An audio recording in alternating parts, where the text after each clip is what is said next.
Let's get ready to start another episode of Miami Cop Talk.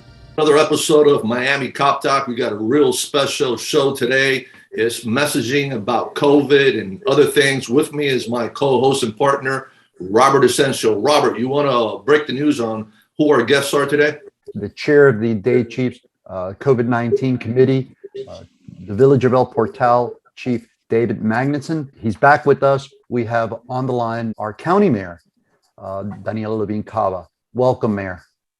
Welcome. Thank you. So good to be with you and your guests as well. Mayor, can you please tell us your position on what's going on in the county right now with regard to COVID, where we're at with vaccinations, and what you'd like the county residents and the police officers, our audience, to know as far as protecting themselves?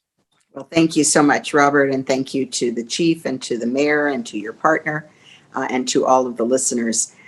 For sure, public safety, number one, public safety includes public health, and this is really a tragedy. We thought we were coming out of the woods, so to speak, right? I know when CDC said, take off the mask if you're vaccinated, I was a little reluctant, but I got into the spirit, and then, it's only been 2 months. Right? It hasn't been that long. And here comes this thing roaring back. And truthfully, as I understand it, it's because we did not reach the vaccine level that we needed to assure our safety. That said, our numbers are really very good for vaccines, certainly the best in the state. The latest data we got from Dr. Peter Page, our chief medical officer this morning, in Miami-Dade County, we are at 78% vaccination rate for those above age 12. This is really an extraordinary figure, and it is a tribute to everyone who has worked so very hard to help spread the word and really also to all of those who've been providing the shots. We had a huge network. And by the way, at this time, the state is not doing it. The county, together with some of the pharmacies, is doing the shots. And we're getting 1,800 vaccines a day, first doses. We're definitely on the increase, some days above that. So we have to continue. That's really our only solution. Statewide, it's 61% one shot. So that's a huge gap between statewide and Miami-Dade County. That to be said, our positivity rate statewide is 18% and in Miami-Dade County, 12%. So this is really at the top for us, and we have to flatten the peak. There are estimates out there. Jackson did some modeling that shows next week will be the peak. So, I'm at home. I mean, just to be clear, obviously not everybody has the luxury that I have to work remotely, and I do have some outside activities. And of course, I'll be masked. Not only have I been fully vaccinated, but I also have been recently tested. But that doesn't protect me. I could catch it just the same. One of the really scary things about this is we've learned that for the vaccinated and non-vaccinated, both can get the vaccine and transmit it. The main thing about the vaccine, so people say, so why get the vaccine? Well, you know why? So you won't die. Because what that means is if you get the Delta especially, and there are other variants coming, if you've been vaccinated, extremely unlikely that you will get sick. It's like over 90% of those in the hospital with COVID are those who have not been vaccinated. So for the individuals, for all of us, for the transmission as well, we just need to take the shot. Mayor Cava, thank you for being on the show. Raul, Correa here, and I want to thank you for participating in this discussion. Now, one of the things I wanted to bring up, and you were very eloquent in stating this, we all need to be on the same page, and I know my partner Robert mentioned this is not about politics, this is about public safety. And as I alluded earlier in part of our discussion, I know the freedoms that we have to embrace, and everyone is arguing here back and forth, and should you get it, should you not get it. And it reminds me of smoking. When people were, I'm going to smoke, whatever, you have a greater chance of not getting lung cancer and dying if you don't smoke. So I think you have a greater chance of surviving COVID if you get the shot. Get the shot, get the vaccine. I've taken the Pfizer vaccine. I took both of them. It was free at Tropical Park. That's a very key point that we need to address. It's free. you look at this from a holistic standpoint and say, hey, it's a public safety issue that we're all on board with. So I appreciate what you're saying, but if you really had a message, overall message, what is your message for those that are arguing on both sides? What is your message? Because I'm looking at the stats here. We're a daily average in Miami-Dade County of 2,200 new COVID cases, daily for the past 7 days. So we got to try to stop that. We know that people could be vaccine hesitant because they are waiting for the final approval, right? And they don't want to be part of an experiment. But, look, we've been doing this now for many, many months, and we see the results are people are not being hurt by the vaccine. So that is certainly important.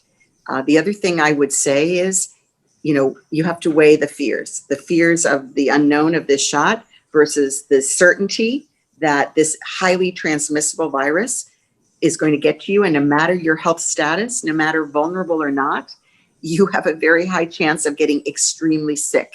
So, I've talked to different people who were on the fence, who realize now, like weighing the risks, it's time to take the shot. Also, look at the consequences. If you do get sick, maybe someone is depending upon you for their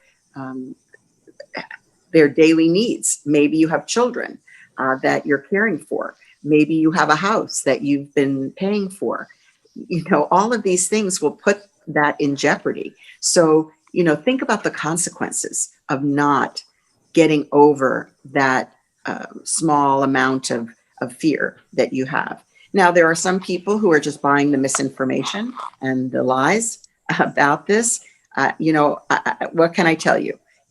This is like all the shots that we have ever had in our lifetimes, chicken pox, flu, it's a shot. And, there's benefits and risks, and thinking about the people you care about, not just yourself. Chief, Thank you. we had discussed the fact that, taking the shot really is also not just public health, but it also helps the economy. Would you like to share with the mayor your thoughts on that? Because we moving forward would like to really hone in on that message. Well, the one victim above all that you do not want to see on life support is the economy. Locally, statewide, federally, you don't want to see it. This is the road it's going to go down, because if I am a student of history, and I do know nothing changes sometimes. We've been down this road. We don't want to go down this road again. Last year, there wasn't anything in place to keep us healthy beyond the masking and the hand washing. Now there is. I think a big part of this too is when we're dealing with the information, or as the mayor said, the misinformation that goes out and people are buying into it, is the statistics and how they could be manipulated. For instance, 34.67 million people have had COVID in this country, with 611,000 deaths. That's 1 in 56 that have COVID have died. If you divide it into it, that's the ratio. That's pretty heavy. But if you talk to the naysayers, they'll say, no, that's 611,000 out of 331 million. And so the number's much smaller. But they're missing the point. The point is, you don't want to catch it. Once you catch it, you're putting it into a different area. We're not looking at the entire population of the nation. That would be like saying, people that smoke, they contract lung cancer. But if you want to take those numbers and say the whole nation as a whole, well, the kids aren't smoking, a lot of people aren't smoking, and the number gets much smaller. And that's been the manipulation of statistics. What did I say today? A guy's hitting 400. And I can tell you he's one of the great hitters in baseball, but you can tell me, but he failed to get a hit 60% of the time. So it's how you work with these statistics, but the numbers don't lie. What do lie are the people that are trying to hoodwink the other people. Vaccine works. Listen, New York City, since the pandemic began, NYPD, 10,000 cops had COVID. 55 of them have died. Now, that's about a 37,000 man department or so. Do the math. It's close to a third of the people have been out at one time. And you know what? Who that affects? It affects the population when they either have to double back officers or other details they're doing, pull back from that so they can have the core function of patrolling This is what happens. So it affects everybody, but we have a solution right now. It's a safe solution. It's a good solution. Just like yellow fever when it came out, but it took 40 years for it to be, after the scientist in Cuba came up with it, it took 40 years for it to reach the market. Look at the polio. It took years to reach the market. In this sense, we've been blessed that the vaccine has come out as quickly as it has. Now we got to utilize it. We've asked for a vaccine. We asked for the help. Now people need to utilize it. And as I said last week, go with the facts, research it. Look on the New England Journal of Medicine or the Yale studies. Don't be looking on some periodicals that you never heard of before by some blowhard that has nothing to back up his or her statistics. But that's what we have now. On a good point, though, and I'm sorry to go so long, but on a good point, you do see a lot of people now that are coming up, turning the tide a little bit. They're changing their mind. They're seeing things that, I used to be adamantly against it. Now I see what we need it. And these need to be the people in the PSAs to push that out, because I think they'll be believed above everybody else, because the people are buying into their message now. Thank you, sir. I'd like to now circle the wagon to really point to the message that we send to our first responders. I am so proud, and I can't say it enough, Mayor, and I'll say it everywhere, not because you're on the line, but I really mean this as a person who's been on ground zero for a number of different incidents, a critical incident manager, former retired law enforcement officer. What you and the team that responded to the Surfside collapse was an incredible job. You brought our county immense comfort, compassion, something we haven't seen in a very, very long time. We have first responders that are affected and again getting sick. So I like to hone the message into them. Really appreciate the fact that you're focusing on this for today's show. And Chief Magnusson and I have been in contact. I know as the head of our countywide police organization, he's been really pushing this message out to our law enforcement. And we're doing a survey right now in the county to see how we're doing in terms of the vaccine take-up across the county. And early findings from the survey, and it's a voluntary survey, are very high rate, but lower in, unfortunately, those departments. So, trying to understand, look, these are people like Mayor Corradino says, people who run into danger, they run into danger. So maybe they have some superpowers that others don't have. But I can tell you this, that if exposed, and then they're out of work. And so apart from anything else, they're putting a huge strain on the workforce when they are out of work. And it is a high percentage. And Chief Magnusson talked about the numbers in New York. Same in the healthcare settings.